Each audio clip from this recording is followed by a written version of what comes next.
was seen leaving the apartment building and getting into a vehicle.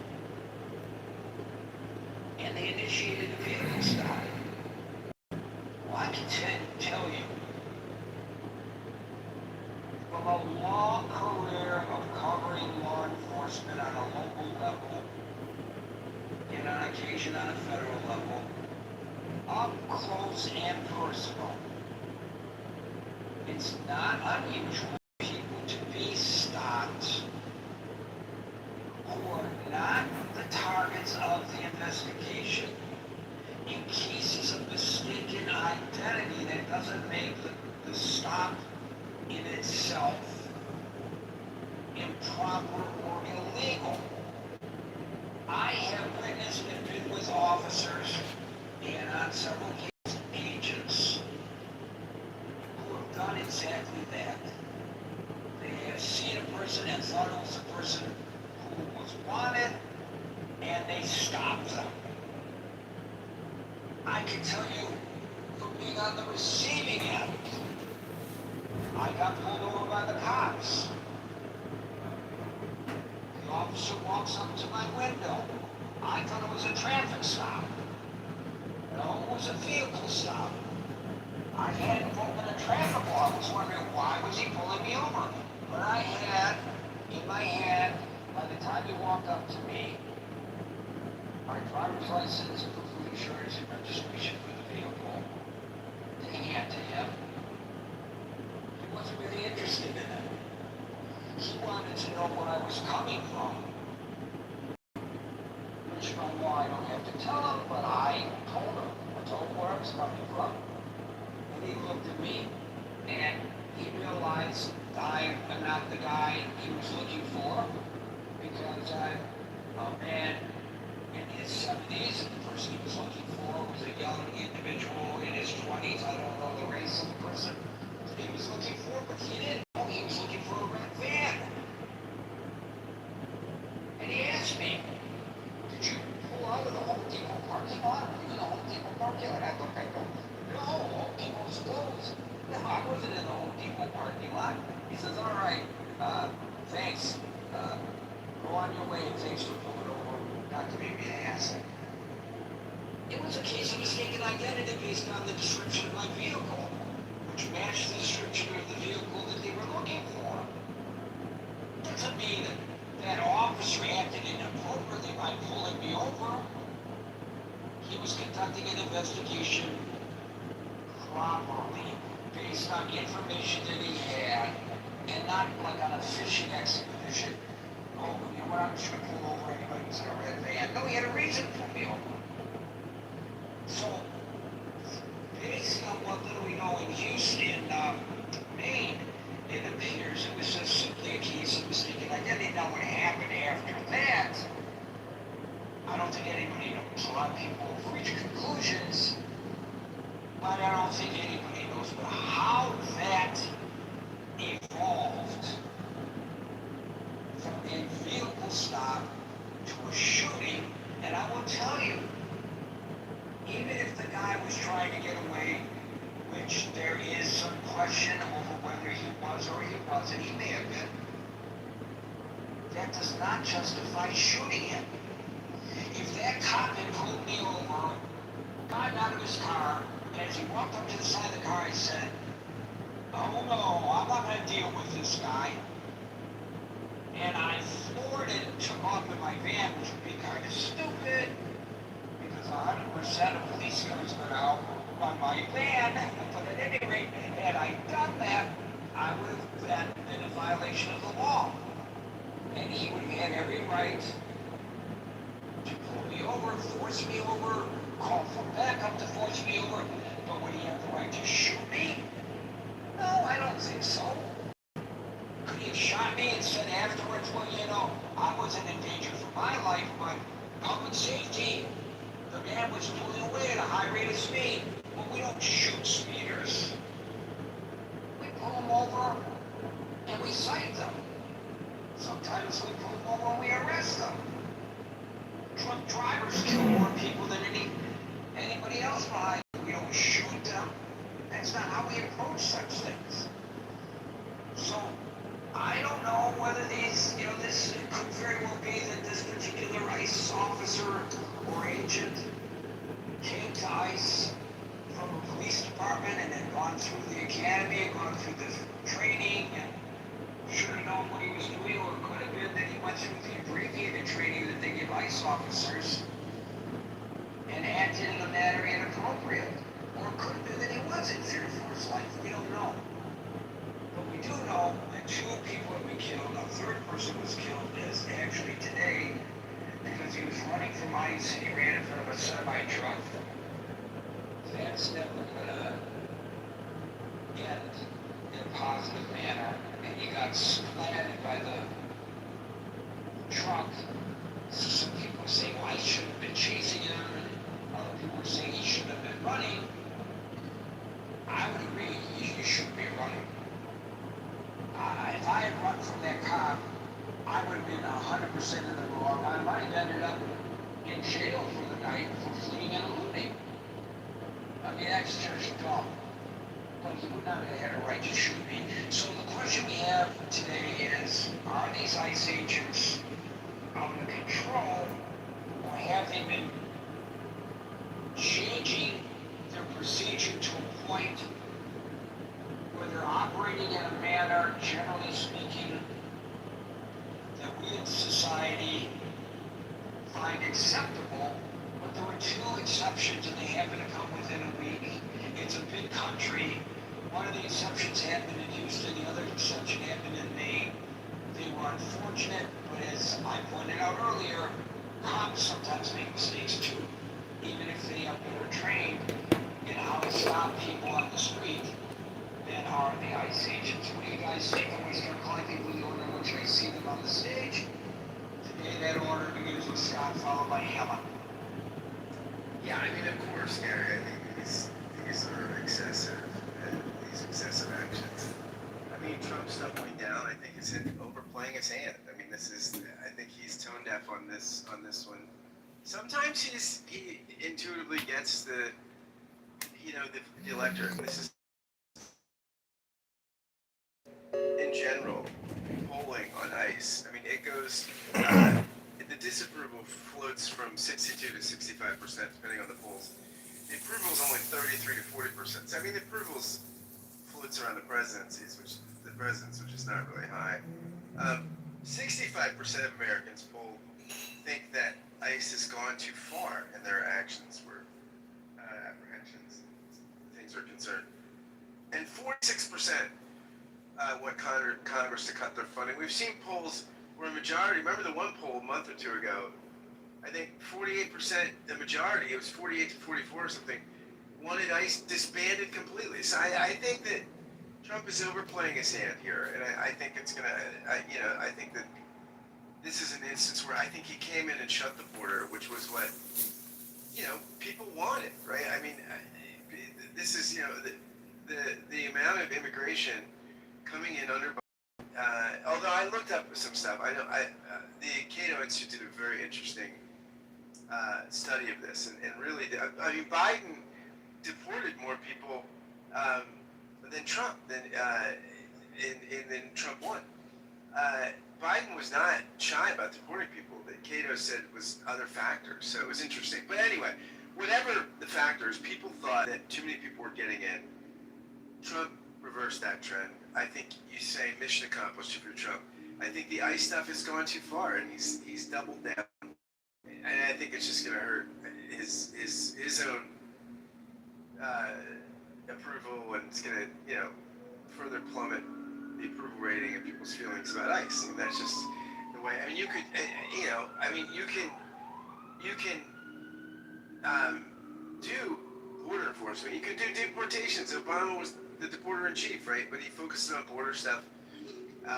It wasn't as aggressive in cities all across the country, and things like this didn't happen. That's so he was doing lots of deportations without the overall negative backlash because stuff like this wasn't happening. So thanks, guys.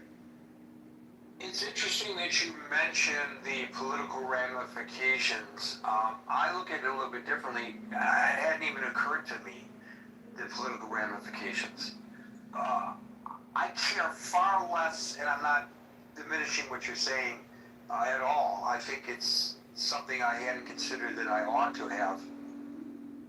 But I care far less about the political ramifications than I do for the ramifications of the treatment of people on the streets, whether they are U.S. citizens or not.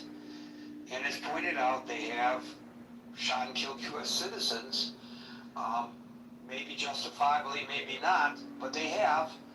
And you don't have to be a U.S. citizen to be guaranteed protections under the U.S. citizen to be guaranteed protections under the Constitution. We don't want our law enforcement officers acting in an inappropriate manner, especially where people can get injured or killed. So I'm more concerned about them than I am about the president's political standing, and I'm sure you are as well when you raise that issue. Of course, of course, it's insane. It's why most Americans disapprove, right? Because it's excessive and inhumane and awful. I would like to propose that even if I were in the minority and approving of what ICE is doing, and making all kinds of arguments, accepting the arguments that the administration is making, accurate or inaccurate, and I'm not suggesting what is and is not, because I don't know on some of the claims that he's making. It doesn't feel right when he says 70% of those being deported are criminals, and I guess we can suss that down even further by trying to... What he might mean, Gary, is that they're violating the criminal section of Title 8, Chapter 1823. In that code, there's a civil procedure and a criminal procedure, and the criminal procedure has like a $250 fine and like a 6-month jail term. So that may be where he's getting his stats. Right, so that's what I was going to say is, how do we define criminal, and the way you define it, the way I define it, and the way another person defines it may be different. So when we're communicating, we don't really have a common denominator on that. But, when you're the head of any institution and you appoint people to run departments within that institution, you're supposed to appoint people who you trust will carry on your policies and do so in a prudent manner. And so there are people who oversee these immigration enforcement operations. In fact, the guy that was involved in overseeing it was pulled out, and another guy was pulled in because the president and the populace had lost confidence in the first guy, and the second guy had the reputation of being a strong enforcer, but a fair enforcer of the statutes. That's who's supposedly running these operations now. Somebody who we can put some faith in, who's going to make the right decisions. It doesn't mean they're always going to make the right decision, but generally speaking. So after this incident, he decides, let's hold off for a minute on the vehicle stops, and let's take a look at how we're doing this. Let's take a look at what people on the local field office level are being told that they're supposed to be doing.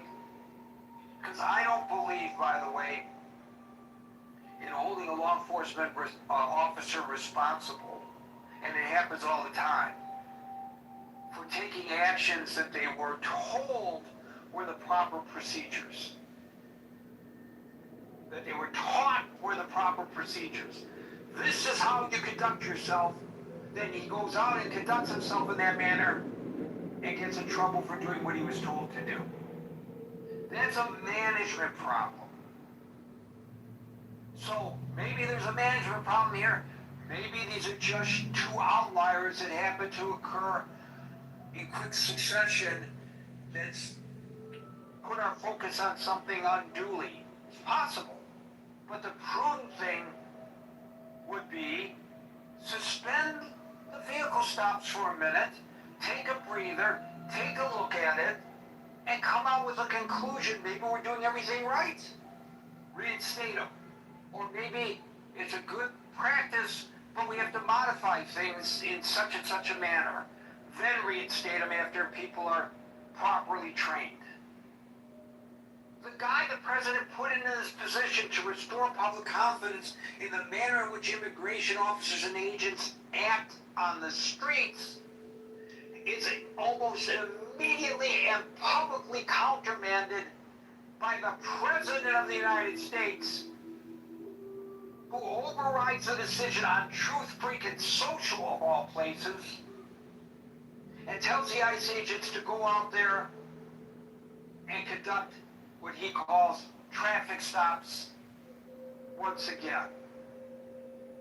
Scott, I lose confidence in a president who does that. What's wrong with taking prudent steps, even if it's only a public relations move, to give the population some confidence that they are reviewing this? Why not let it play out? Why is it so important for him to insist in such a public manner and in such a degrading manner to the people who are making the decisions, get back out there and make those traffic stops again? It's just unfathomable that we elected to be the chief executive of this country is acting in such a manner. Well, and who is the guy? Who's the guy he put in charge of Minnesota after is it Holman? Tom Holman. Yeah, Tom Holman. Yeah, I mean, that was an instance where there was some prudence, right? There was a de-escalating move, right? And I think for some people, it was a reassurance, you know, that some of the cowboying and excessive violence and what people were freaking dying, you know, that was a de-escalating move. I think that and there was some prudence there, right? It showed people that he was taking this seriously and the excesses seriously. I agree with you. I think he's doubling down, and I think that's more people. You know, I think more people will be harmed, and ultimately, this is not what Americans want. If you look at public opinion is clear. It's not, Americans are not for this, right? It's not what they signed up for. I want those traffic stops, and I don't care what the experts say. It's my decision. I'm the president of the United States, and we're going to have these traffic stops, whether they're good or not. That's our president, and that's our president not just on this issue, as we all know. It's just, I guess he's always been like this, it's fine. There are a lot of people like that, but they're not running the country. Alan, followed by Marshall.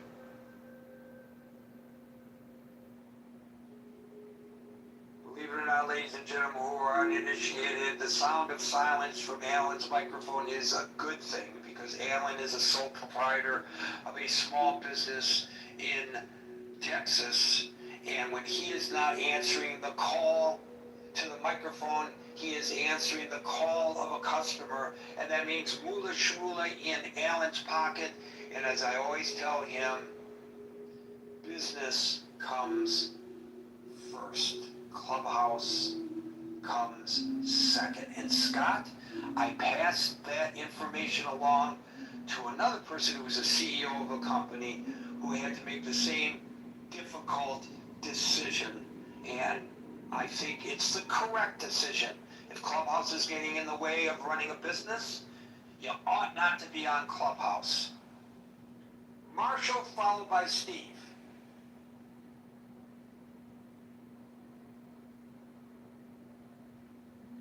Now, Marshall's a different case when he's not answering. He's not running a business. Marshall! Steve, followed by Bluey. Yeah, hey Gary. Gary, I think there's two dollars. By the way, how you been feeling? I want to ask you that. Well, it's been a arduous recovery. I guess when you get old, you don't recover as fast from getting cut on, Gary.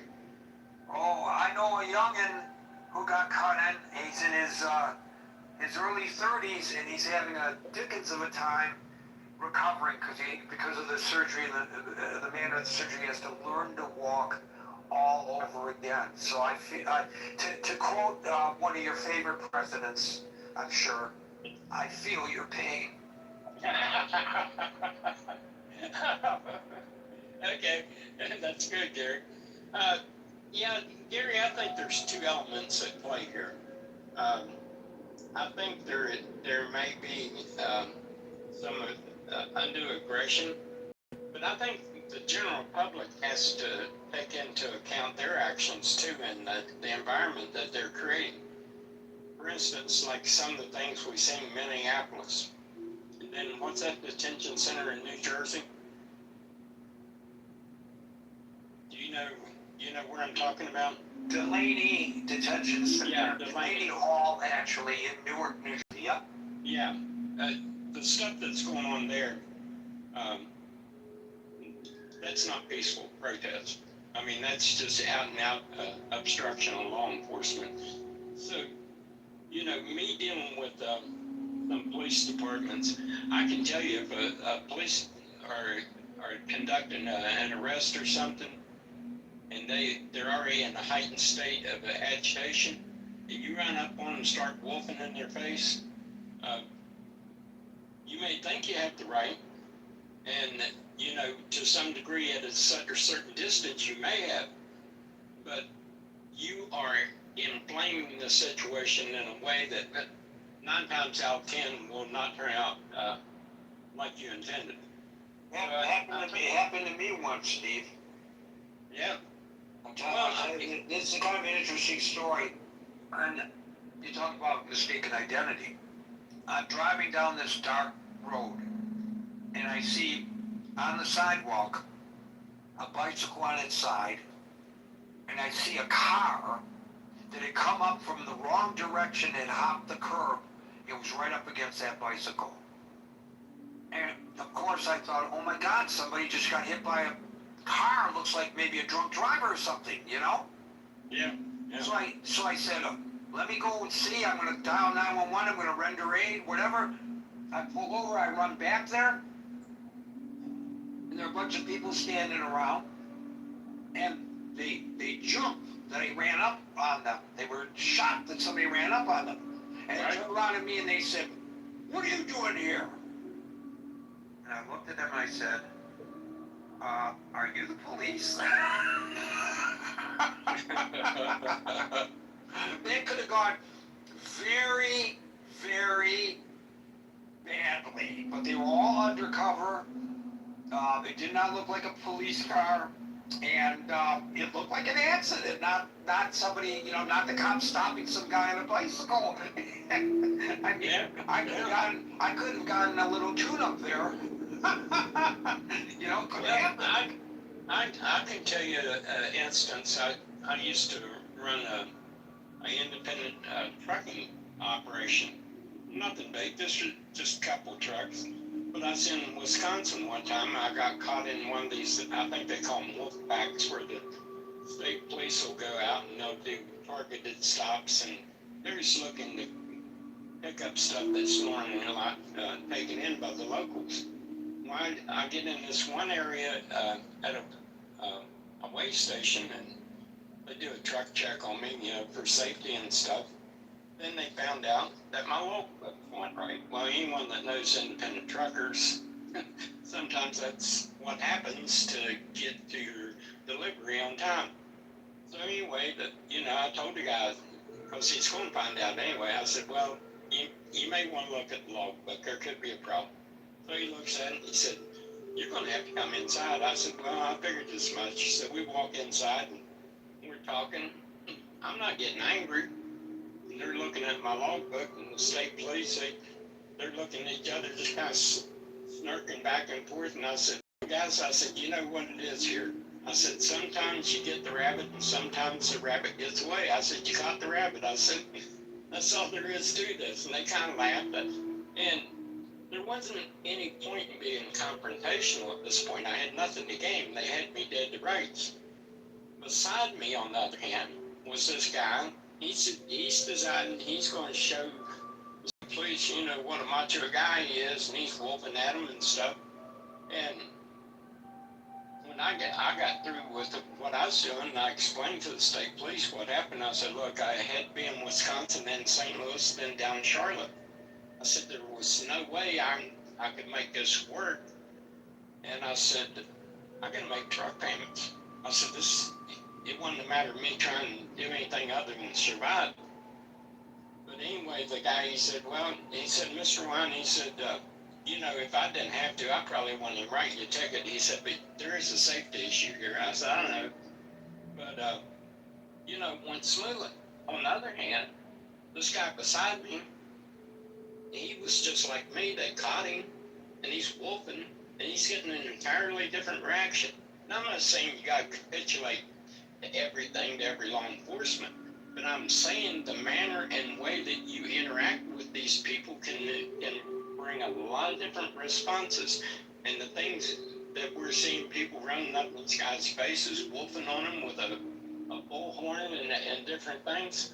If you think that's going to get a good response and you're not going to jack these guys up and they're not going to be willing to put some mace in your face or something like that, and all you're trying to do is get a YouTube moment, so this kind of stuff, I think these cases that bring this to light again today, Steve, that's not what was happening. You know, there were no bullhorns or mace. There were actual bullets in somebody's face. You know, so you know. But what I'm talking about, Gary, is these guys are like anyone else. They can see this stuff going on all over the place. And if they think that every time they're getting out of the car, they're going to have someone running up on them, wolfing on them, they're going to be in an agitated state to start with. Does that justify the shooting? I don't know enough about it. I doubt that it does.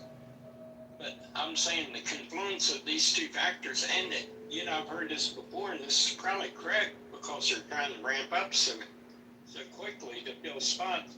There probably is a training issue here, and you know, the seasoned veteran, he might react a little calmer than someone that's just been thrown out after I don't know how long they take to train these guys.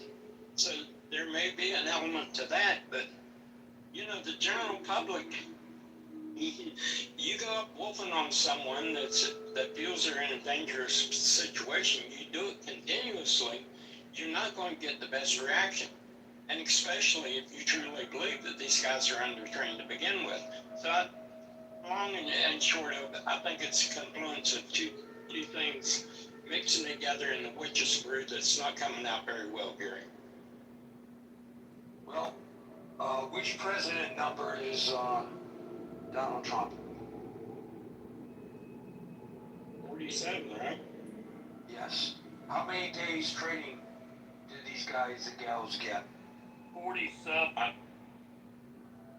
They got 47 days of training because it's the 47th president of the United States. That can't be the reason for the training period, Gary. It can't? Are you I think the serious? training period is trimmed down from like a couple of months, like 6 weeks or something. What I recall. 50 days to 47, gentlemen. No, see, I heard the 47 days was more of an estimate. I looked that up and I was not able to find any verification for it. Because I said the same thing about 6 months ago and I was wrong. Well, you know, and here again, the scope and scale of the operation that they're trying to do. I ran into this on some work I've done down here on gas pipelines too. That the scale of the project and the number of people available to carry it out. To be honest, there's some unqualified people out there doing the job. So anytime you scale up and you scale up this quickly and you're trying to multiply your force and you're trying to scale into a lot of larger operation, inevitably Yeah, Steve, it's the run fast and break things model. Well, Right? You scale up real quick. You end up not training everybody the way they should be trained, and a couple of those people end up screwing up.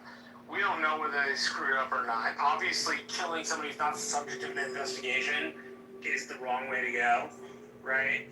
But, like, we don't, for the guy in Houston, like, from what I heard, or what was reported, the guy in Houston tried to flee the cops, which Gary addresses in the beginning. We don't shoot speeders or people that flee, right? So that indicates that somebody pulled their weapon a little too quickly.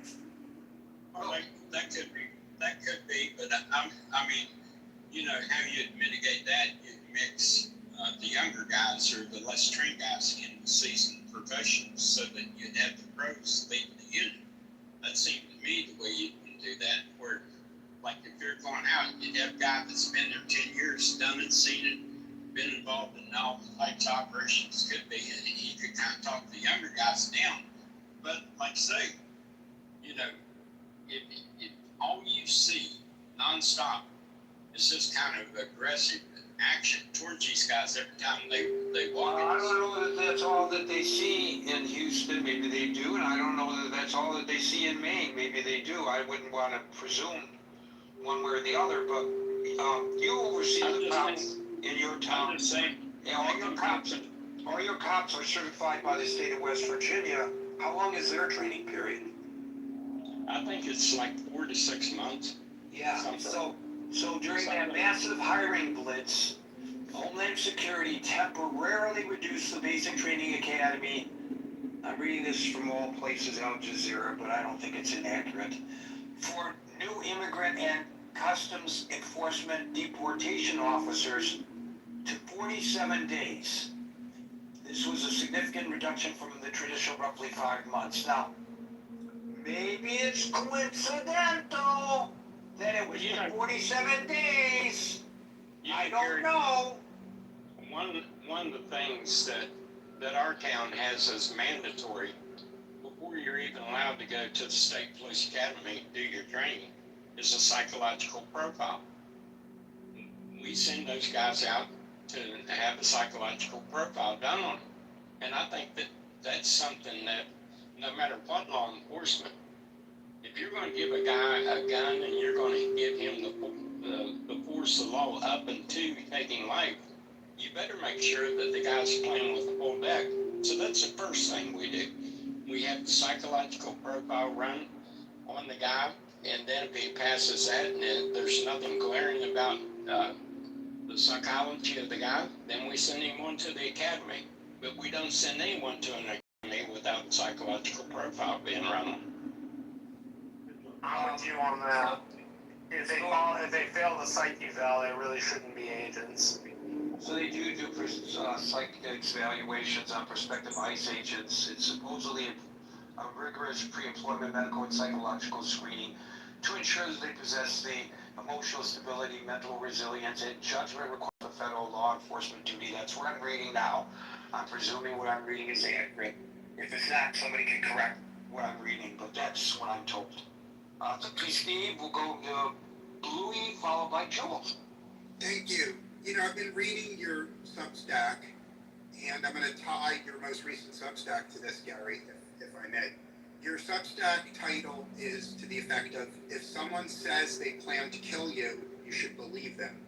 And I think everyone in the room should read your Substack, and I think it's accurate. And how am I going to tie that to this? Well, we can easily see hundreds of examples of the progressive community calling for people to resist ICE. You can see the progressive community saying, if ICE seeks to arrest you, don't comply with them. Figure out a way to obstruct them. Figure out a way to drive away. The progressive, or certain members of the progressive community. Who said they were told to drive away? But Marshall, please let me finish. No, you need to answer that question. Okay, Who said they were going to drive away? On X right now. Okay, if you want a source. Yes, I want a source. Who told bunches of people to drive away from the cops? On X, I'm going to read this to you, please, Marshall. From who? Members of the progressive community advise passive resistance, the same way Martin Luther King resisted during the Civil Okay, Rights. passive resistance is not driving away. That's different. I think Driving away is active resistance. an honest observer can find many examples of people getting advised to. You're the one making the claim, not me, which means you're responsible for providing the information. I will post links on the Substack, okay? No, just post them in the Facebook chat. Okay, Marshall, I love you more than anyone in this room, but you can't expect me. Don't. You can't expect those things, the room chat function in this room is disabled. So just allow me to continue. I expect you to go to the messenger chat and post things in the messenger chat. That's what I expect. I will post it in the messenger chat. Okay, everyone in the room is invited to go to the messenger chat and see whether I've substantiated what I said. So, And by the way, to your plug, which I appreciate, everybody in the room is invited to the messenger chat to see what I wrote on Substack. It's linked there. it's excellent. So basically, my read is that the progressive community of America, they have beliefs. They believe in what they believe, and they believe that resisting ICE is the ethical thing to do. And I'm not going to debate with progressives whether it's ethical to resist ICE, but I will tell you that Chairman Mao wrote a book that said that the secret to having a society in revolution is to provoke the government into killing a lot of the rebels. Because the more of the rebels that are killed by the government, the more sympathy you get. Now, everyone in the room who studied why Chairman Mao was so successful in his revolution will say that was a very smart technique, and it resulted in. So for that reason, every fair-minded, ethical person in the room should research this, because I think there's ample evidence that our friends in the progressive community are deliberately provoking ICE into committing these shootings, because they believe the more innocent people shot by ICE, the more it helps the progressive community in the upcoming election. And I will close by saying, and I want to normalize using less than the allotted 5 minutes. You don't have to use your full 5 minutes. You can get your point across succinctly. I was the only one in this room that said the majority of Hispanic men would vote for Trump. And it turns out no one in the room agreed, but it turns out the majority of Hispanic men in America did vote for Trump. And they voted for Trump because they wanted mass deportations. No, the majority of those who voted for Trump. Not the majority. There's a difference. If you look at the actual voting population, there are about 70 million that sat out to vote. I'm talking only about Hispanic men, no other demographic. So just let me finish, Marshall. Hispanic men did not vote for Trump. I live in an area where we outperformed the area. We've gone through this in other rooms. Okay. Everyone in the room is invited to just go to Google and say, who did the majority of Hispanic men vote for? I submit the majority of Hispanic men voted for Trump because they want mass deportations. And mass deportations benefit the Hispanic community. And I'm going to land my plane here, so don't interrupt me, Marshall. Because of mass deportations, the rents in Hispanic neighborhoods are way down. Everyone in the room can see, by Googling it, landlords complain that rents in Hispanic neighborhoods are down 20 or 30%. Because it turns out, when you deport millions of people, there are a lot of empty apartments and landlords lower rents. So I will close by saying that those people who are against mass deportations are defying the will of the majority of Hispanic men. And if you're against mass deportations, you are causing the rents to go up. And I have ample proof, and I'm sick of Marshall interrupting me, and I'm done speaking. That is an interesting argument, and I don't know whether I follow the logic fully, but it's an interesting argument. So, look, when you say progressive organizations, that's painting a group of people with a broad brush, and I think it's accurate and prudent to suggest that we see which organizations to which you refer. Not that I'm questioning your veracity, but I think people need to be able to suss that out. And in some cases, it may actually be worse than you suggested with some of these organizations, because we are now learning from their own pronouncements as recently as a summit that the Democratic Socialists held last night, that they are not interested in working the legislative process to force change. They're trying to force change through other means, or as the communists would say, by whatever means necessary. So there's starting to be an overlap. And I know Scott has a problem with this because, yes, there's a difference between being a socialist and a communist. And there's a difference between being a progressive and a socialist. But there are organizations that profess to be socialist organizations that are gravitating toward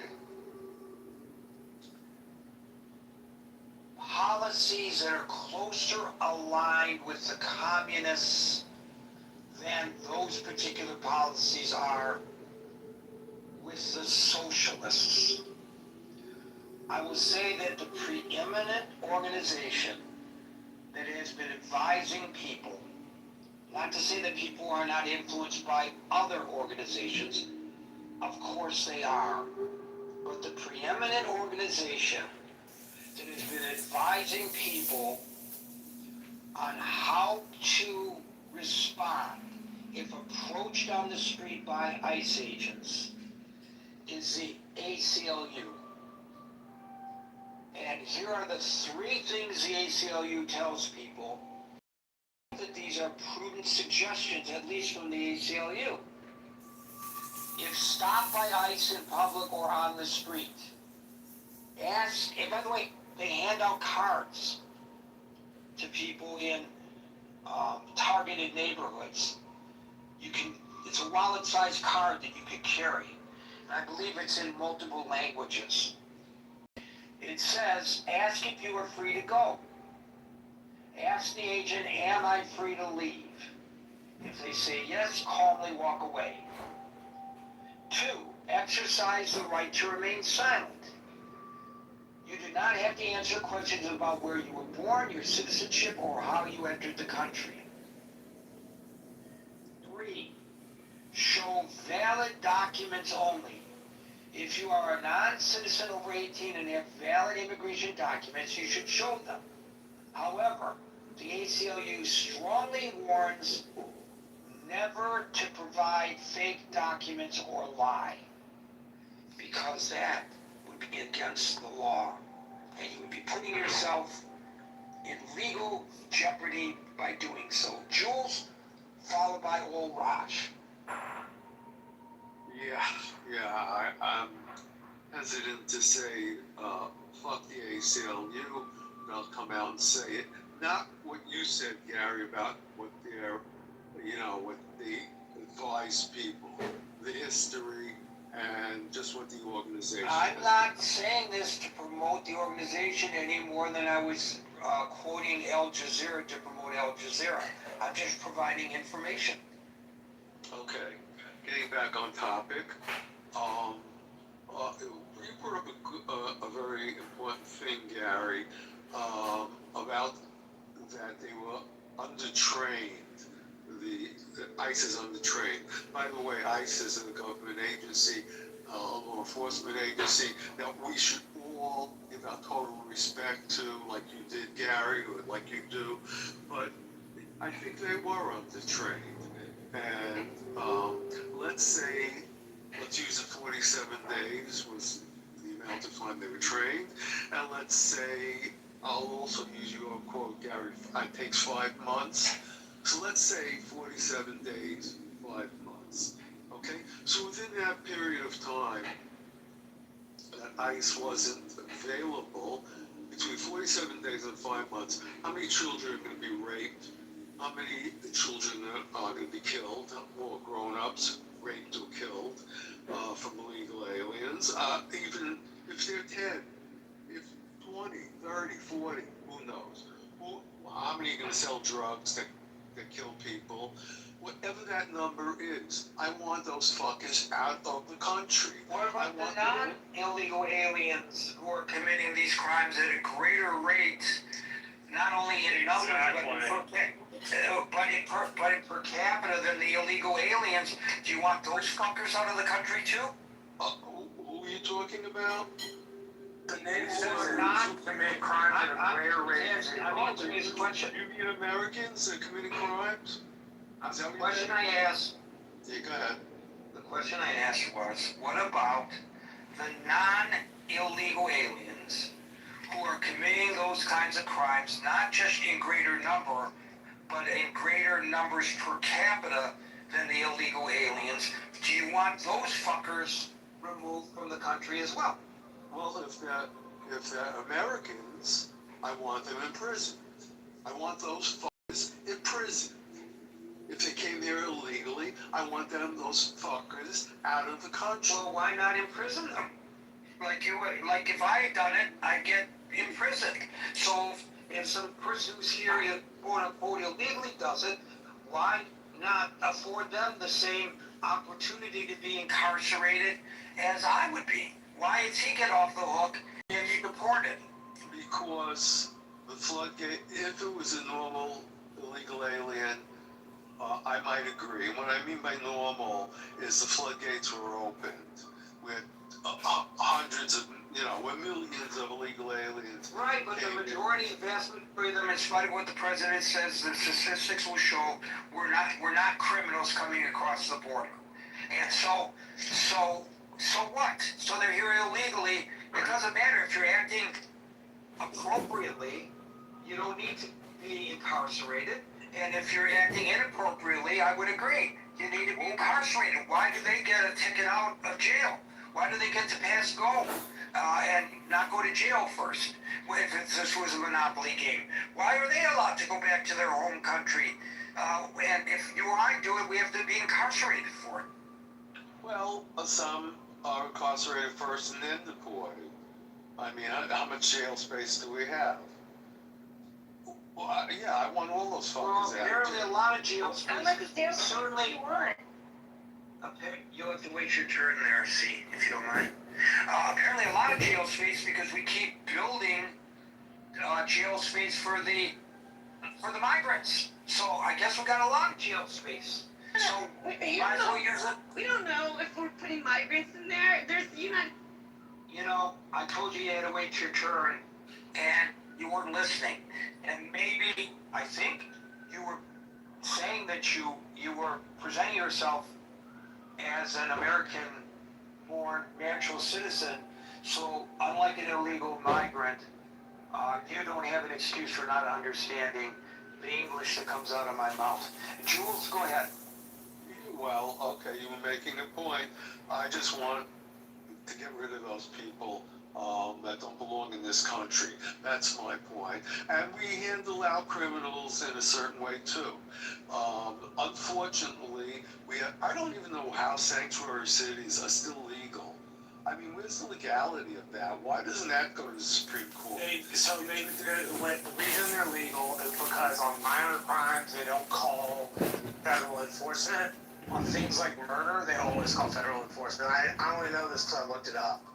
So things like people who are murderers, they always contact federal agents about it. Always. Well, okay, but you keep butting in, Marshall, but that's your MO, so that's okay. I just want the matter of country. Put it in because I'm a moderator and because It's okay. need some It's okay. information. It's okay. You answered my question too. So, but I don't know. I think if you spoke to an audience, Gary, of families of victims from illegal aliens, rape, murder, and all those horrible crimes, I don't see how. I don't even think you'd be able to speak to them because it's such horrendous crimes are committed against them. Well, obviously, for the individual crimes, they get the statistics don't give the victims or the families of the victims any solace, knowing that But I'm just saying, if you throw people out of the country because they commit heinous crimes, well, then why not throw you or me out of the country if we commit heinous crimes? Because they didn't. We do go to prison, faggot. Place. And how about what Governor Walz just did? What was that? He let a rapist go who was in prison, so he wouldn't be extradited to another country. I mean, you're hearing these crazy things. It's just insane how we treat them. I don't think they should be treated as Americans. Our American criminals should be treated a certain way, and illegal aliens should be treated another way. You could give statistics. I don't even question your statistics, but I think I can because. Everybody coming in is illegal. We're now separating illegal people from illegal people who murder, illegal people who sell drugs, or just illegal people who rip off the system and get benefits they shouldn't be getting. Why are we doing that? Illegal is illegal. Well, I think the definition of illegal, as we discussed earlier, is something that I think, is up to debate when it comes to the term illegal migrant. But I want to talk about this. Why? Why is it up to debate? Isn't it It's straightforward? by the way it's used, by the way the term is used. You might argue that if a person is in the country undocumented, that automatically makes them illegally in the country. Others would say they are undocumented in the country, and there are arguments to be made for both positions. I'm not arguing one way or the other. I'm just saying that's why we have a problem, just like on something else we discussed earlier. When we were talking about the opening of the Strait of Hormuz, it's open, it's closed, it's open, it's closed. What's the definition of open? What's the definition of closed? Open! Closed! Hello? Consensus in this country over what it is to say a person is in the country illegally. Gary, you brought up a good point. It's the definition of things. Is it open? Is it closed? Well, the answer is the word is it closed? It has to be expanded. It's closed because it's open because you just can't say is it open or closed. And that's probably the answer to a lot of the debates we're having. It's not fully developed what the question really is. Is it straight open? Is it closed? Yes, the ship's going through there and getting rocketed by Iran if it's open or closed. I don't know whether I don't know who's telling the truth and who isn't when it comes to that anyway.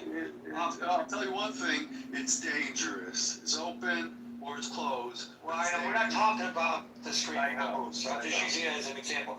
So here's what Tim Walz. I just want to Go ahead. go to the records to explain what Tim Walz did.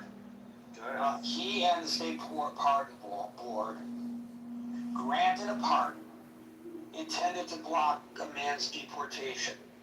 It surrounds a guy named Tao Lu Wei. This is from the New York Times. A 42-year-old Laotian national convicted of criminal sexual conduct in 2006 for abusing a 10-year-old girl.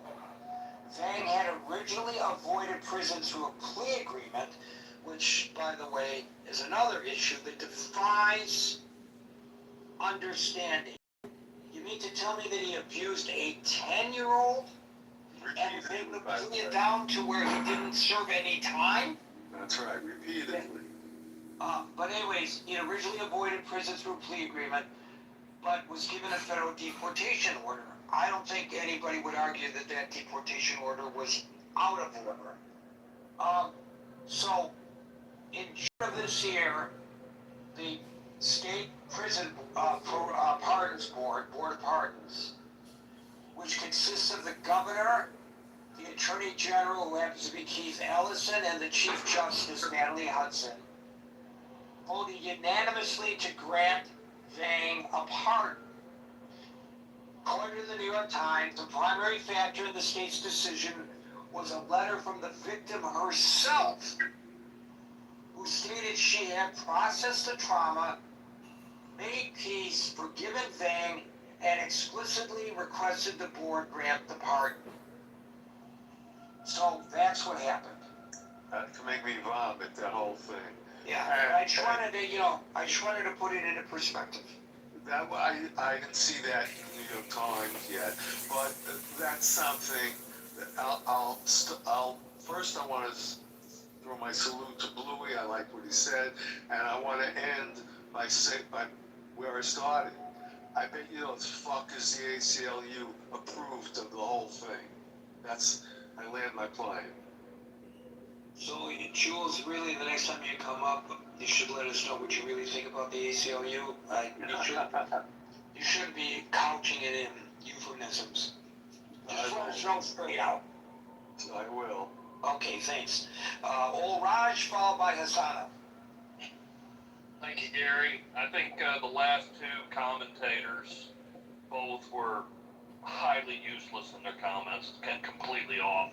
I noticed how Jules likes to bitch him on. Well, wait a minute. Let's say, with the exception of the endorsement of my article on Substack now. with the exception of the article and endorsement on Substack. Thank you. Now you may continue. Jules bitched and moaned about how we need to deport criminals, and yes, I'm all for that. But were the two people that were shot in the last 2 days criminals? I think the answer is no. They weren't even targeted. I mean, the insanity continues, and I have to ask how many innocent people do have to die before people start getting upset and start protesting? I think it's a load of shit, Gary, that people nip and tug and chew all the way around the issue. Nobody bites into the meat. And I discussed this with Marshall earlier, but how come there's no cameras? This money was appropriated three months and a week ago, so 100 days ago. A lot of money too. $20 million. And nobody can give you an answer as to why they don't have them. Nobody. You know, you lost the crazy bitch out of South Dakota on this job, and now you've replaced it by, frankly, So I can actually answer your question as to why I don't have cameras. The bill that would have specified they have cameras got held up over masking. The Democrats insisted that masking 100%, like no masking 100% of the time, be part of the bill. Meaning there would never be a point where ICE agents could wear masks. Despite the fact that there are some times when they actually get the bad hombres, the people Trump was really talking about, the folks that Obama deported, who were criminals, smugglers, sex traffickers, where you do need to wear a mask. That bill couldn't get agreed on because the Democrats wanted masks all the time, and the Republicans were like, no, we can't have masking all the time, that doesn't work, and they couldn't come to an agreement. So you didn't get the body cameras in the way they were supposed to. I think that's the actual answer to your question. but the money was appropriated first week of April. We're not. Yes, sir. No, you're right about that. And what are we waiting on? I mean, and also, what states do have the cameras? Because we sure have 2 random states where people don't have them. Also, you're not going to get an independent investigation on these crimes. On what I call on these murders. You're not going to get cities investigated, the state, the Texas Rangers were called in. You're not going to get any help from the federal government. They're not going to release or share anything. I mean, the whole thing's a shit show. And I'm going to tell you, we'll have more people that are going to be killed on this, and I guess nobody cares. I mean, Marshall's brought it up. He's brought it several times. But I don't understand the passiveness of Americans that just sit there and go, oh, I guess they're chattel. I mean, I guess that's just the price you pay for going door to door. Also, when are we gonna have some cars with some federal agencies identified? If you got bumped from behind from a car you had no idea was, you would probably ram into it too. What if you had family in your car? You gonna sit there and do nothing? I mean, there is no focus. There's no understanding. Can somebody in this room, anybody, tell me how these people even got targeted to begin with? I mean, what kind of due diligence was done, or what background were they investigating? Because in both cases, they ended up with the wrong people anyway. And Gary's right. I mean, the 47 days is a reason, because it was the 47th president. He ultimately reduced it, or as I tell people over and over again, he may not be doing it, but Stephen Miller sure is, because he's our de facto president on every topic. With that, I'll land my plane. Thank you all. Yeah, there's no federal law with regard to the states, cops wearing body cams. In every state, according to Customs Signals, which does an analysis of and is an advocate for actually traffic enforcement by police across the country. So they've done extensive research on this. There are several states with broad statutory mandates with regard to body cams. Those happen to be Colorado, Connecticut, Delaware, Illinois, Indiana, Maryland, New Jersey, New Mexico, New York, and South Carolina. And then there's states with conditional mandates, California, Florida, Georgia, Nevada, and Utah. But there are states without statewide mandates altogether.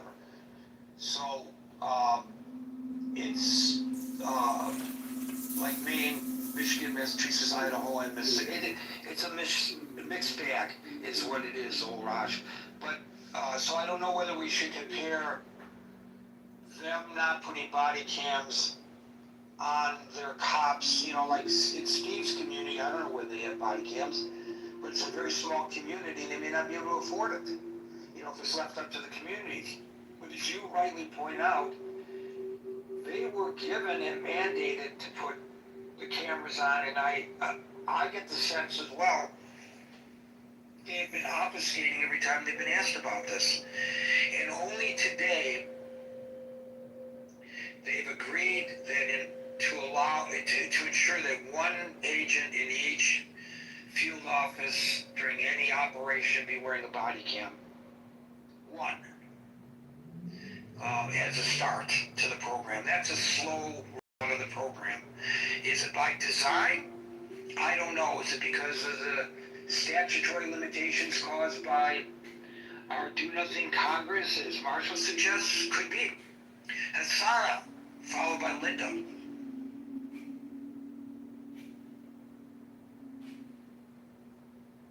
Hasana.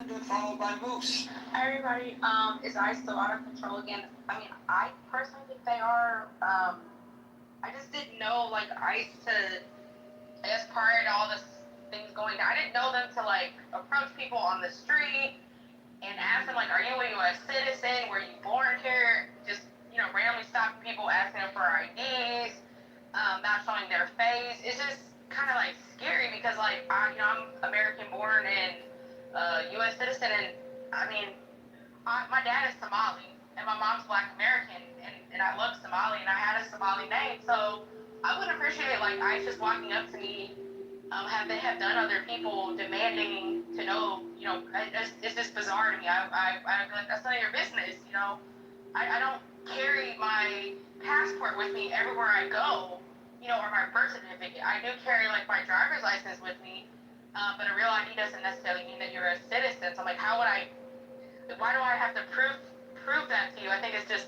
bizarre. My siblings live in St. Cloud. They're naturalized citizens, so is my stepmother.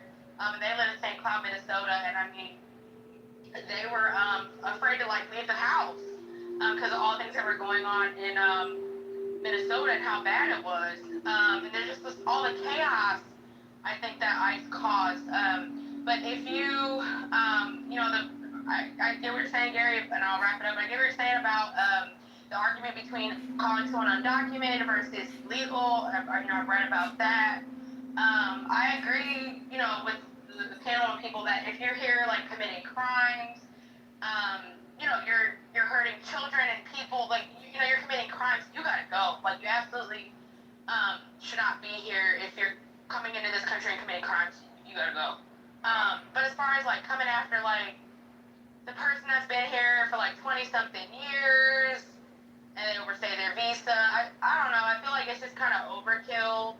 And I think some cases too there could be some compassion there because I kind of put myself in another person's shoes.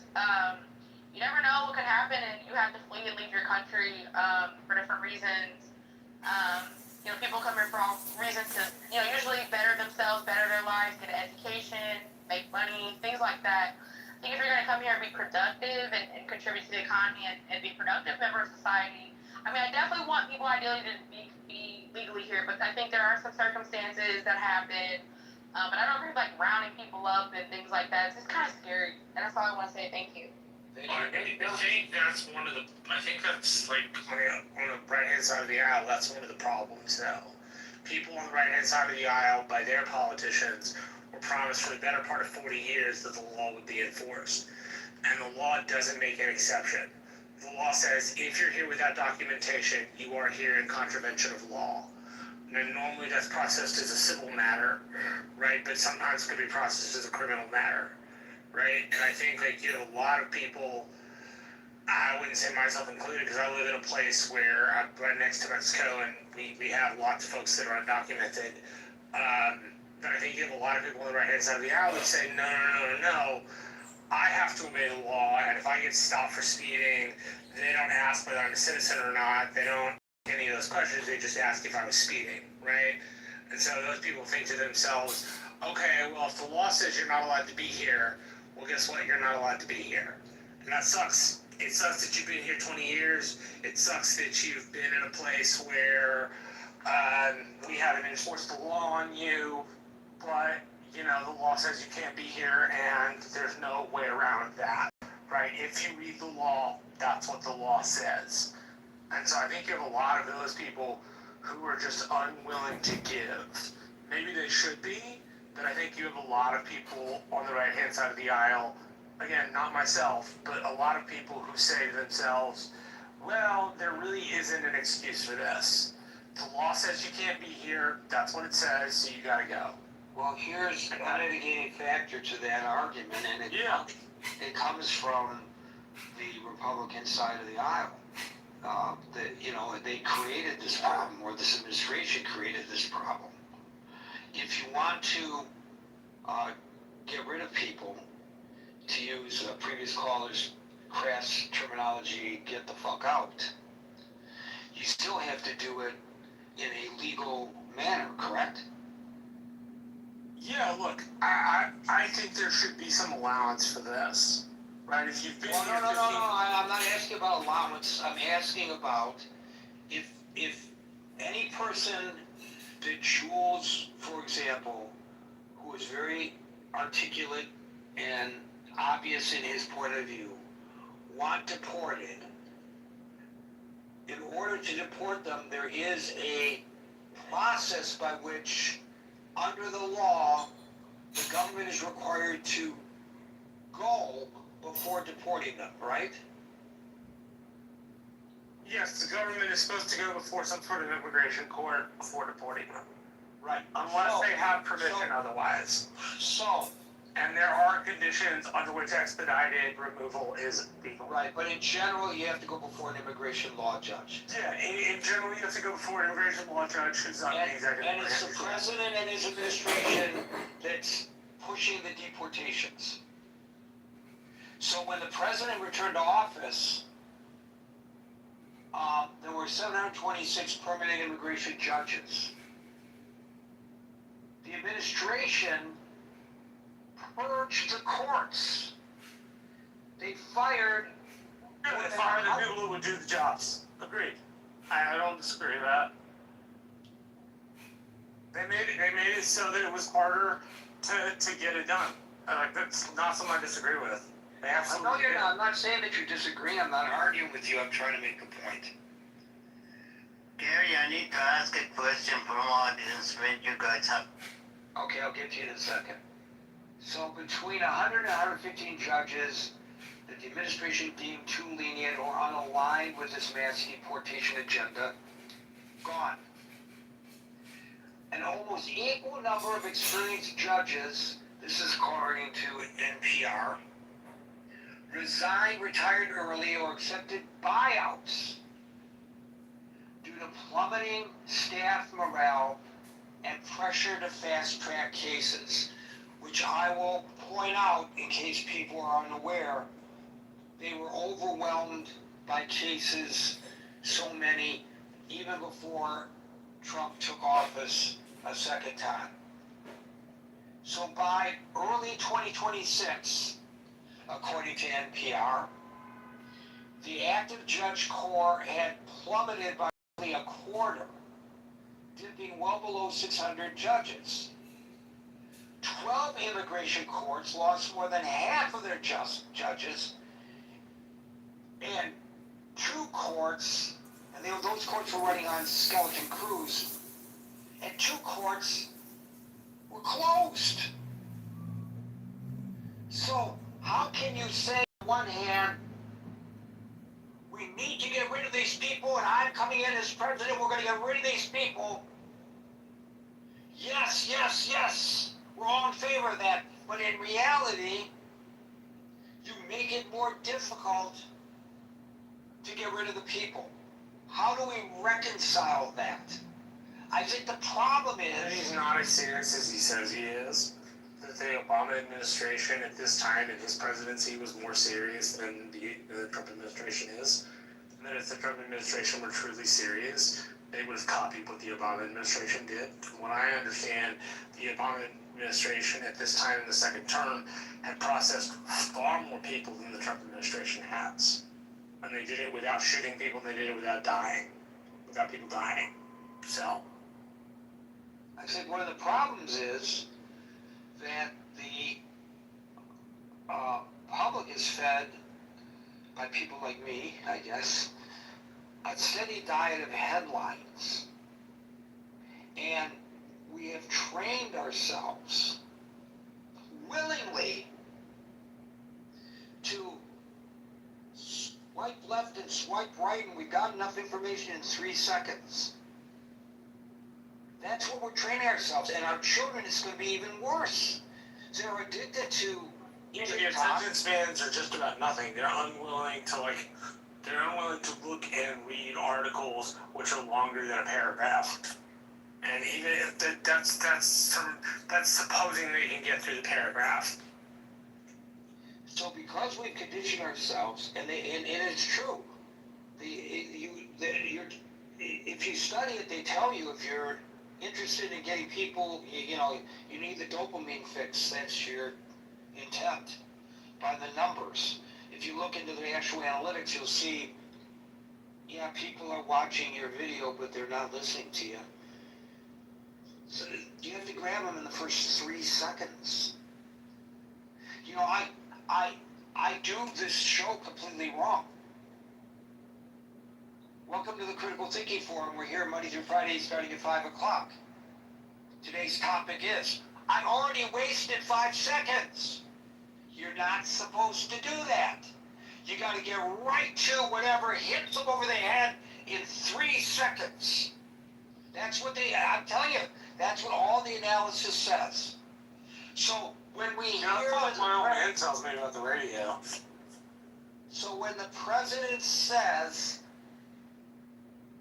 that Sleepy Joe Biden allowed all these people across the border, I'm not allowing them across the border, and I'm going to kick them all out. I'm going to kick them all out. Well, you can say that in a short period of time, and people get that. But people don't know what I just explained here. A lot of people don't. You know it, Marshall, but a lot of people don't. What he actually did was reduce the number of immigration judges, making it more difficult to get people out of the nation. Now, why would you do that? If your intent is to really get people out of the nation, but what you really do impedes the ability to get people out of the nation, why would you do that? I don't know, I would surmise because you don't actually want to get as many people out as you say you do. And why would that be? Because those people are critical to things like infrastructure and the whole I disagree infrastructure that industry. that's the reason. I disagree that that's the reason. Why do you I think? would like to propose the reason is you need a foil. Yeah, that's true. You need somebody you can point at, as the American president said, as the American president with Michael Douglas says, we'll find somebody to dislike, we'll find somebody to tell you who they're a bad person for, and that's what Trump is looking for. Yeah, that makes a lot of sense. In other governments and in other countries, in many instances, the foil were the Jews. Yeah. Okay, you can't do that if you're the president of the United States. You shouldn't, but apparently he does. No, he doesn't. He doesn't accuse. No, I'm not talking about the Jews. I'm saying. Right. So, can I make my point before you respond to the point? So in other iterations of this kind of tactic, it was the Jews. You need a foil. The Jews are responsible for the economy going to shit. Well, he can't say that. So he's got to say the illegal immigrants are responsible for all this crime that's occurring in the nation, when in fact, by the way, not only on a per capita basis are they disproportionately lower in contributing to the crime rate, but the crime rate is lower than the impressions that we have. Oh, much lower. Where I live, even though I live so close to Mexico, I can walk out of my house at 2:30 a.m., leave my door open, walk down the street and have no fear that anybody will come in. Now, of course, I lock it because, you know, you're supposed to lock your door, right? But I don't have any fear of being preyed upon, even though I live literally right next to Mexico. So Right. we can talk about the dirty immigrants. We can say that they come from shithole countries. We can say that they're eating dogs and cats in Ohio. We can say all of that, and we can gin people up. And if we're focusing on those horrible migrants for all the nasty things they are doing in this country, we can take our eyes off of other things that we don't want people to talk about. Because if you're the president of the United States in general, and for sure if you're this president, you know how to determine what the discussion on the national level will be. When I was in County, I had a couple of contracts up in Boston. Yeah. So I was up there several times a year. Alan got stuck on the air by mistake. So that's what is going on here. I'm proposing that the president is looking for a foil. Why is it, to go back to Jules' example of a migrant who commits a heinous crime, like rape, that was his example. Why is it if an illegal immigrant, I'll use his terminology, commits a rape, it's a national story? And it's not just a national story. The national story is another illegal immigrant committed a rape. It's not inaccurate, the story is 100% accurate.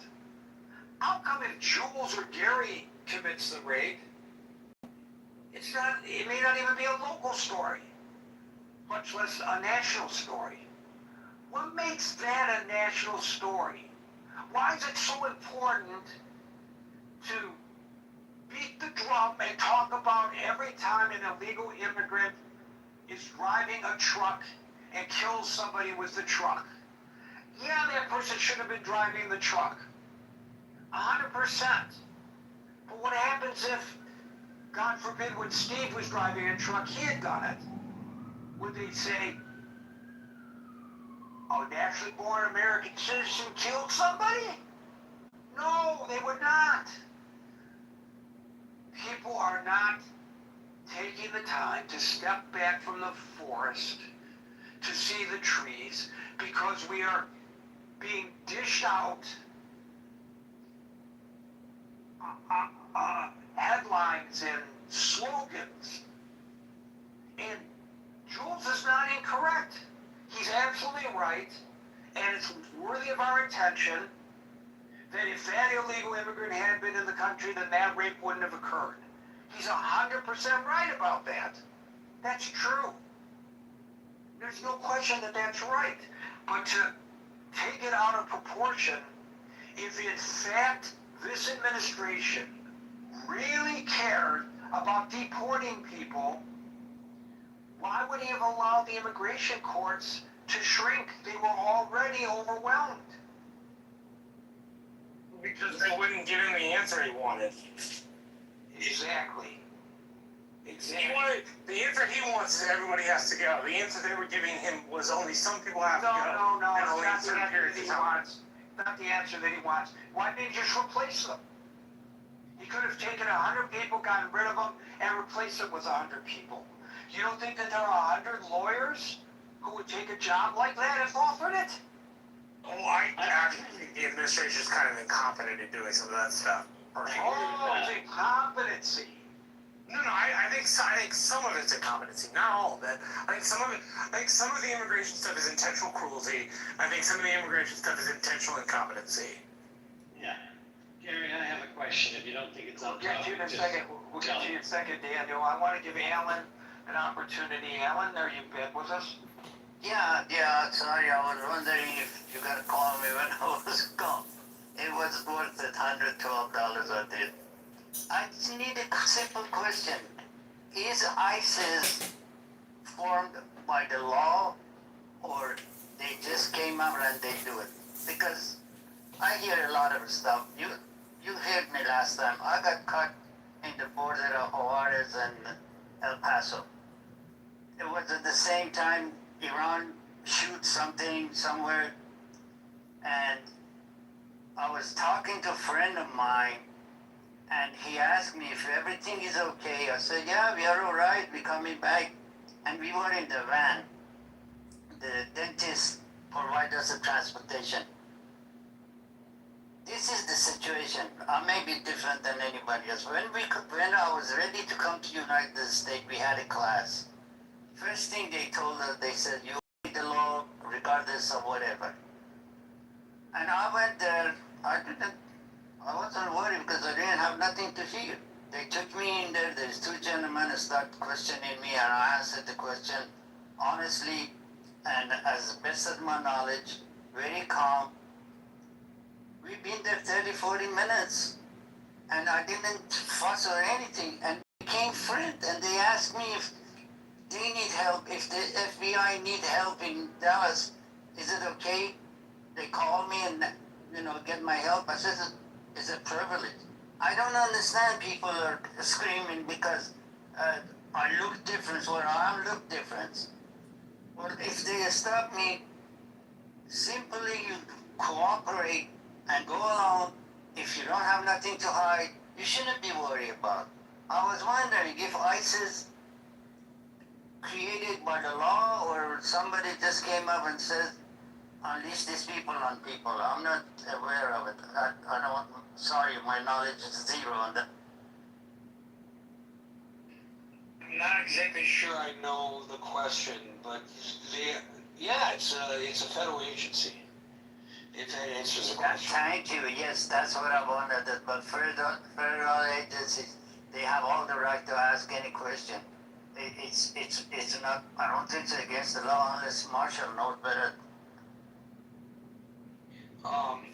It's a question of whether they have the right to detain people. Do they have the right to just stop somebody based on their looks? The court has ruled yes, they do have the right to do. They can racially profile. I believe the Supreme Court basically ruled that they can. Daniel, followed by Andrew. Yeah, my question is, let's say, I'd say the fairest estimate of what the Trump administration could accomplish between now and the end of the term would be 2 million people. So, obviously that's not going to make much of a dent in whatever number we would agree, let's say around 14 million. So, what does America do then?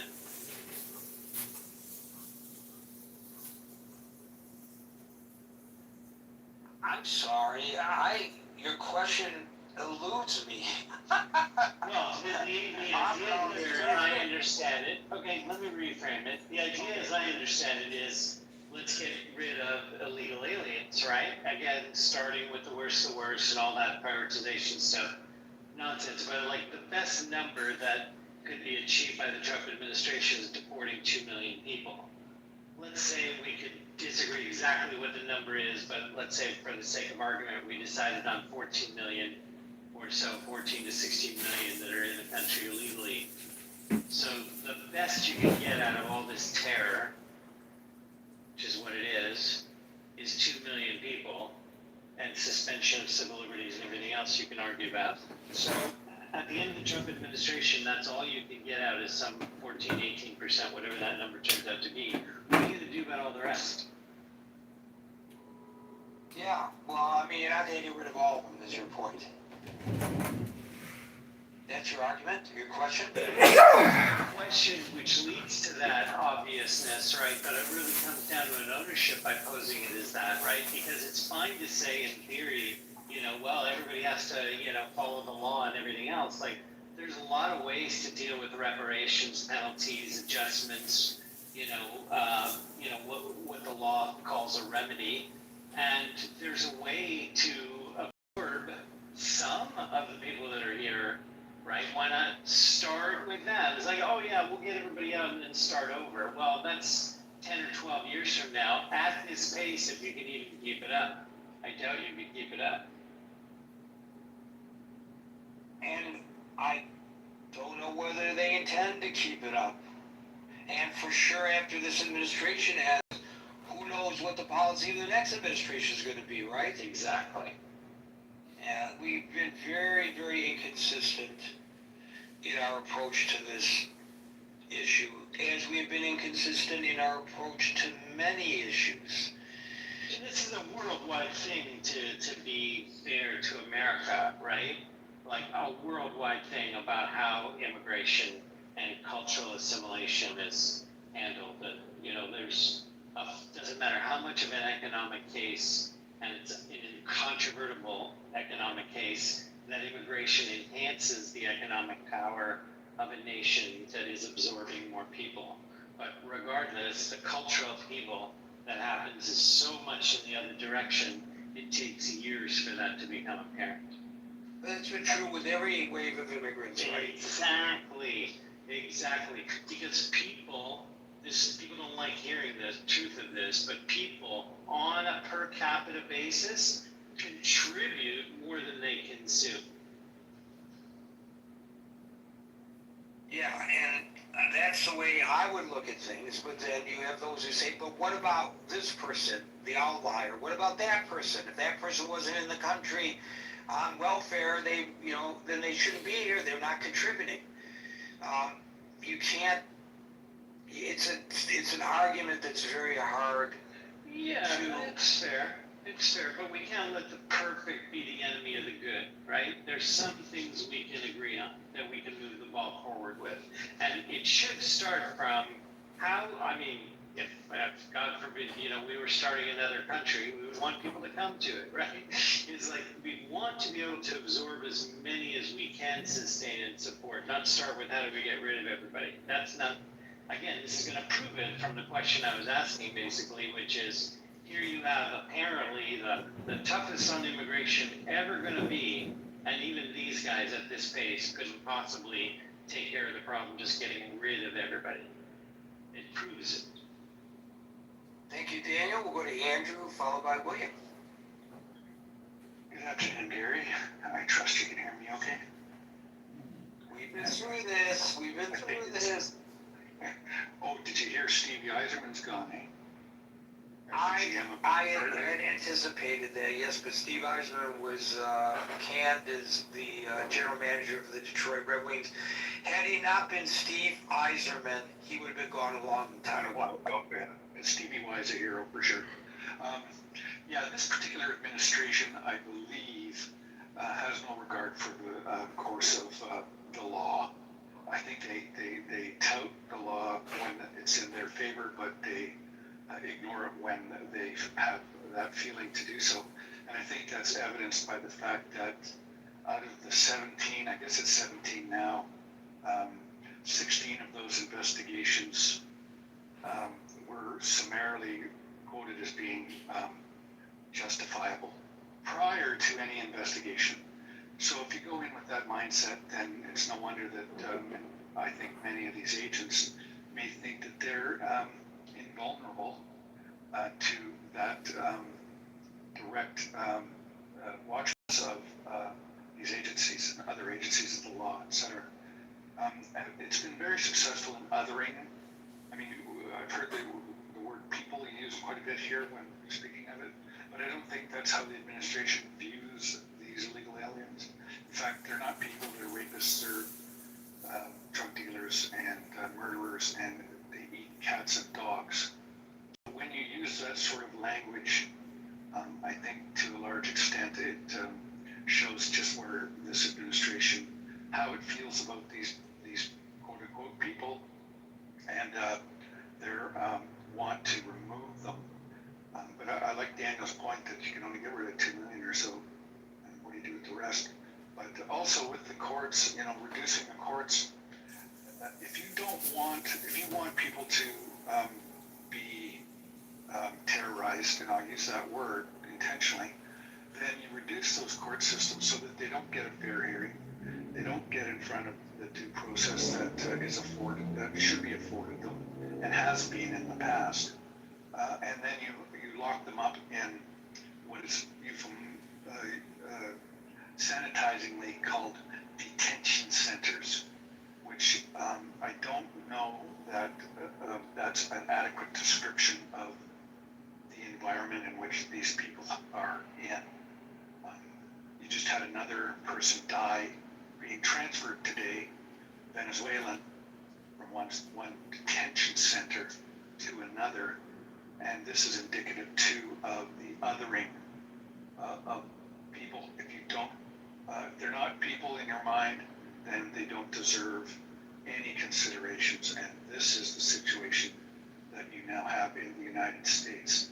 I would be interested, Scott had mentioned that 65% of Americans find this distasteful, and I would be curious as to how that falls in terms of the political demographics vis-a-vis Republican versus Democratic.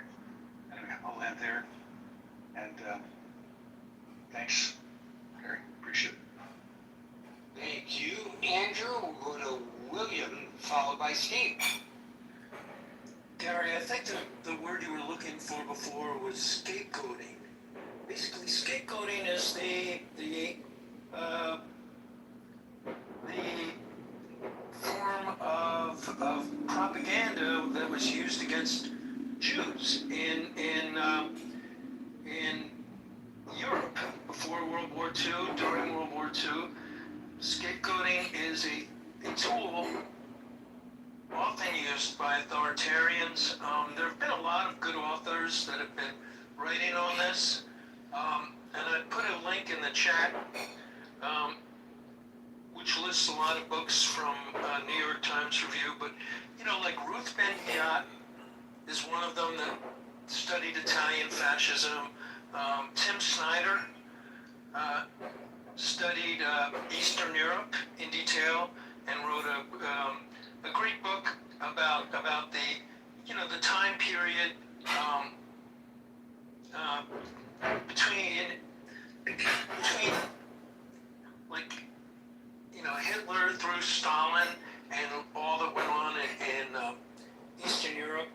And Ann Snyder is probably one of the leading speakers and analysts and scholars of this area. And I think if we look at what has happened in other countries, it can be instructive. History doesn't repeat, but there's certainly patterns that if we look at it, we can learn warning signs, learn from it, learn what to avoid. And when you have a president that talks about people as vermin in dehumanizing terms, that sets a mood, that sets an agenda. That's how, when my family had to flee from the Russian Empire before the USSR, we left for economic opportunity, but also for religious persecution and, all kinds of targeting and discrimination against Jews. So we came to the United States, and that is something that is part of at least my culture, is to be aware of and to look for and to guard against a rise of strongmen, authoritarians, fascists. It's just part of the values and ethics that I was raised by. That when my father enlisted in World War II, he enlisted to fight fascism. He enlisted to fight for America. It's not, I was raised to believe that all of us should be anti-fascist, that we should fight fascism. And the Orwellian corruption of the language to somehow make it out like if I'm anti-fascist is bizarre. It's like, 1984 type Big Brother redefinition of language to suit the person wielding power. So I think scapegoating was the point that you were looking for a word for it, and I think that is a technique that is used by people that are anti-democratic, that want to consolidate. And there's no single term for fascism, and there were fascists before Mussolini, but they weren't called that. Mussolini kind of created the modern term of fascism, Why are you injecting fascism into the conversation about ICE? Are you trying? Because Donald Trump and ICE are fascists. So I'd like to finish the question, William, before you answer it. Are you trying to attach the label of fascism upon ICE? I believe that yes. I believe that let me finish. I believe that the climate, that the culture, that whatever training they got or didn't get, the leadership has encouraged a culture that allows them to disregard constitutional constraints, constitutional norms, to act out of compliance with rule of law. And if we don't have rule of law, some of the laws we like, some of the laws we don't, but what do we descend into? Wait, how do you know they acted outside the rule of law? We don't know that. Well, I know that when you even when you have a fleeing felon, that there are rules about how, at least. We didn't say there weren't rules. Because there are rules doesn't make, and they didn't abide by the rules doesn't make them fascist. Well, could you repeat your question? What makes them fascist? The authoritarian style, the mood that is set from the top. When you look at Bovino, What exactly is the question? No, hold on. What exactly is the mood set from the top? Because it's Tom Holman saying that mood. And Tom Holman has served 5 successive presidents. So what exactly is Tom Holman saying that makes it fascist? Okay, there was a culture that was set during the Trump 2.0 administration, during the tenure of Kristi Noem and Gregory Bovino, and the massive hiring where they set a tenor, a tone, an attitude, and a culture amongst the troops, the paramilitary troops. They're not paramilitaries. Yeah, they're federal agents. They're different. No.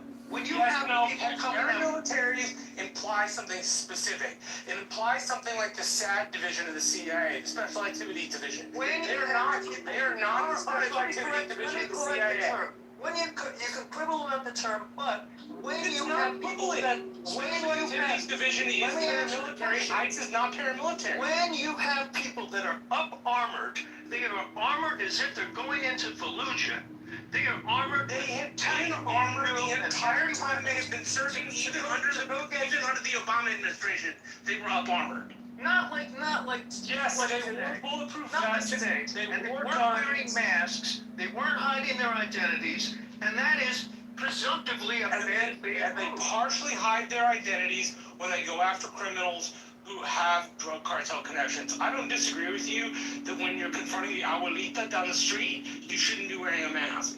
But to say that that is somehow fascist is hyperbolic to say the very least. There are examples within our own country where you can look to jurisdictions that have very good sets of rules for when it's allowed to or appropriate to wear. Yes, we can get cooperation from the Democratic Party on this matter in response. Where I live. 51, and I don't like to crosstalk to begin with, and secondly, we're running out of time, but thirdly, I want to correct a couple of things that were stated.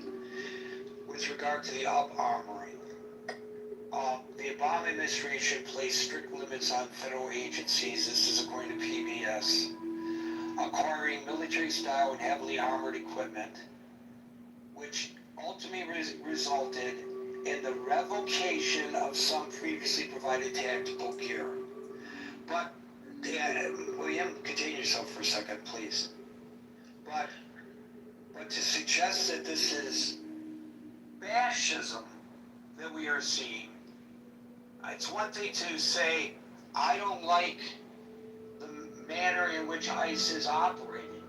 But when you throw in the term fascism, and you mention the popularization of the term fascism with regard to Mussolini, you are talking about early 20th century Europe fascist movements, right? That was where the term was really put into our language, was from Mussolini, but it existed before Mussolini, and it's never been agreed upon, and there are species of it that have existed after Mussolini, like Stalin or Mao. Okay, so if you look at the Britannica fascism overview, and I'm going to read this to you, and you tell me whether you truly believe this applies to the actions of ICE. According to the Britannica Fascism Overview, fascist movements prioritize the collective nation or race over individual liberties. Is that what we're dealing with?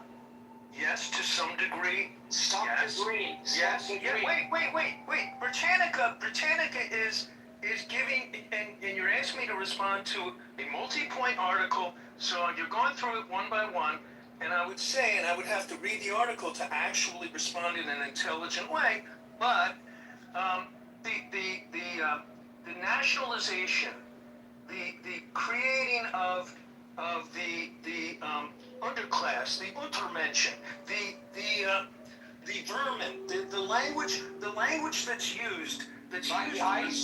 By ICE? by Trump and by the leadership. Wait, now you're claiming that Trump's a fascist. No, that's not what I said. I'm saying that the language that he used. Implying it. No, I'm not implying, I'm saying that the language when he talks about people as vermin, when he tries to dehumanize people as groups, when he dehumanizes... That's implying it per your previous comment. You are implying he is a fascist. I'm stating it directly, that Okay, is great. by fascists, and if you want me to respond to a multi-point article in Britannica, which I haven't read, I can go through it point by point, and maybe we should do a room where we all read the article in advance. No, I don't want to read the article point by point with you, William. Let me give you the Merriam-Webster one-sentence definition of fascism. Can we do that? We can see if it applies. That's exactly what I want to do. Let's see if it applies. Fascism is a far-right, authoritarian, and ultra-nationalist political ideology. It is typically characterized by a dictatorial leader, strict societal and economic regimentation, militarism, and the forcible suppression of opposition. Does it apply? Okay, if you believe that things can exist on a spectrum, and that the one Merriam-Webster... No. You're not answering my question. It's a simple question. Does The this simple definition apply? answer is that attributes of what Merriam-Webster describes as their definition of fascism have been incorporated into the culture of the people who are governing our country, and in particular running ICE. Tom And if you look at the authors, Tom Homan is a fascist? Tom Homan is a fascist? I didn't say that.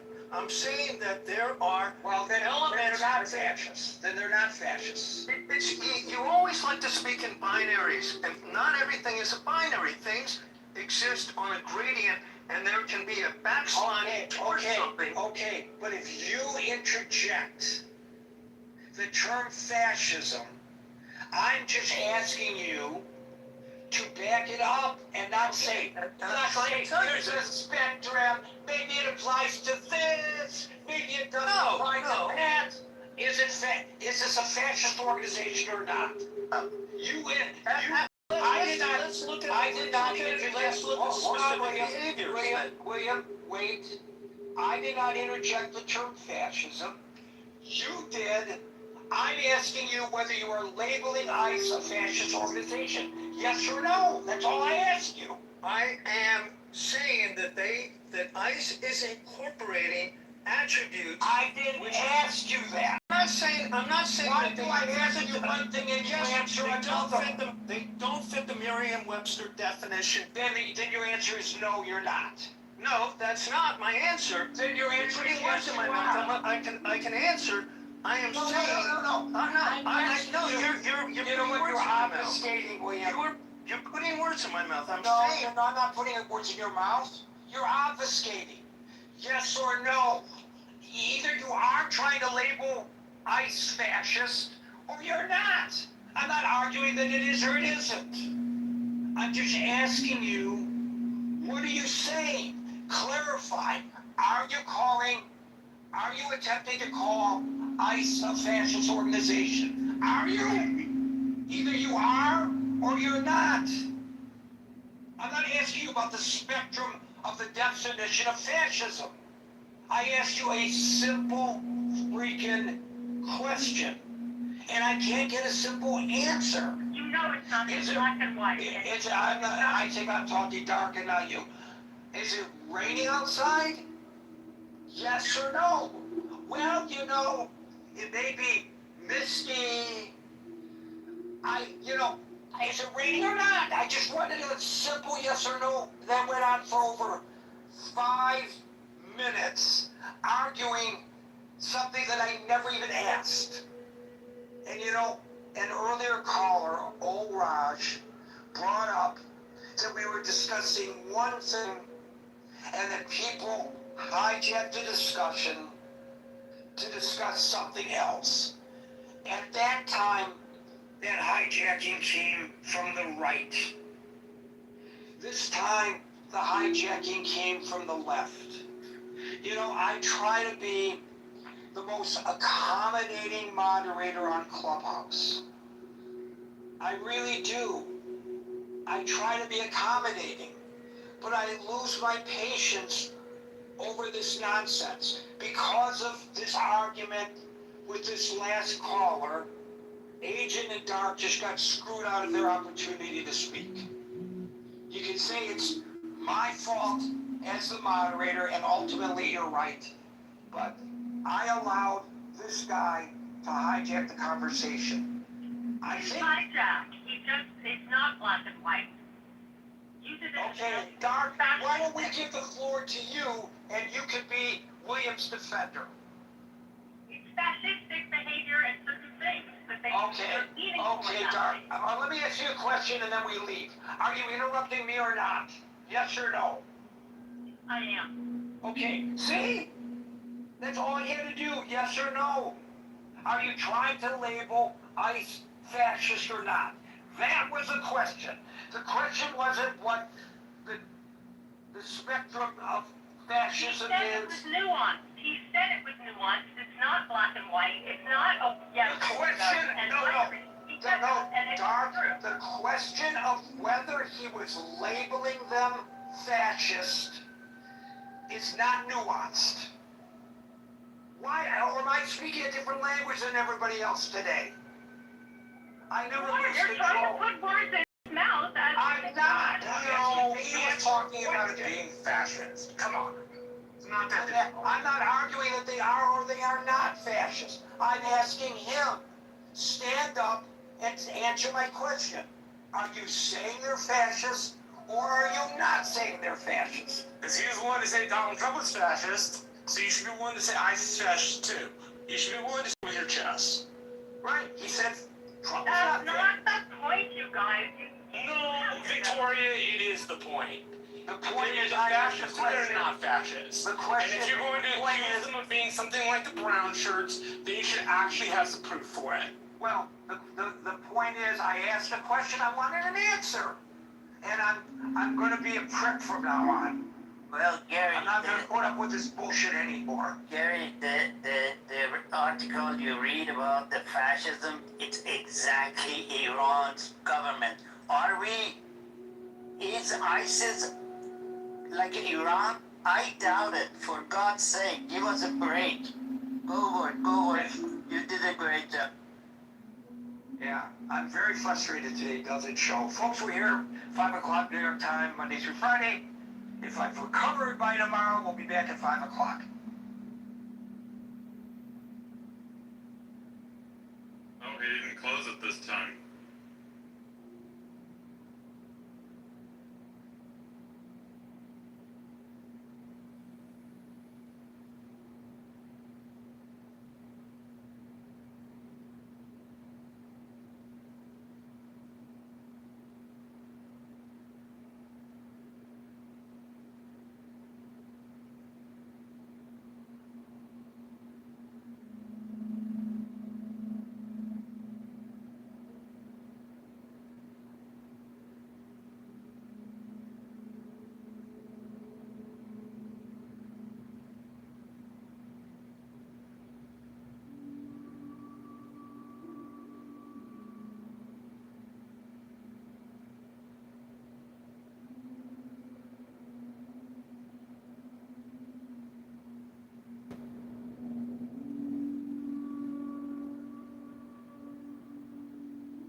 we're back. Another exciting episode of the John Kitover podcast. So give me, so show me. I asked you to show me, like you asked me to don't be concerned. I did the same for Friday. Is about removing the current people from Gaza. I'm talking about Palestinians that that's what he's reading. Signed many years ago. That's what he just reading about was about that's what he just read. Palestinians in Gaza. No, he's talking about the Palestinians being hosted there. That's right. He's talking about the front. Shut the fuck up, Stanley. No, He's talking about the Palestinians. They're being hosted there. They're not fucking paying them. Hey, Hold on. let us finish, man. Oh my God.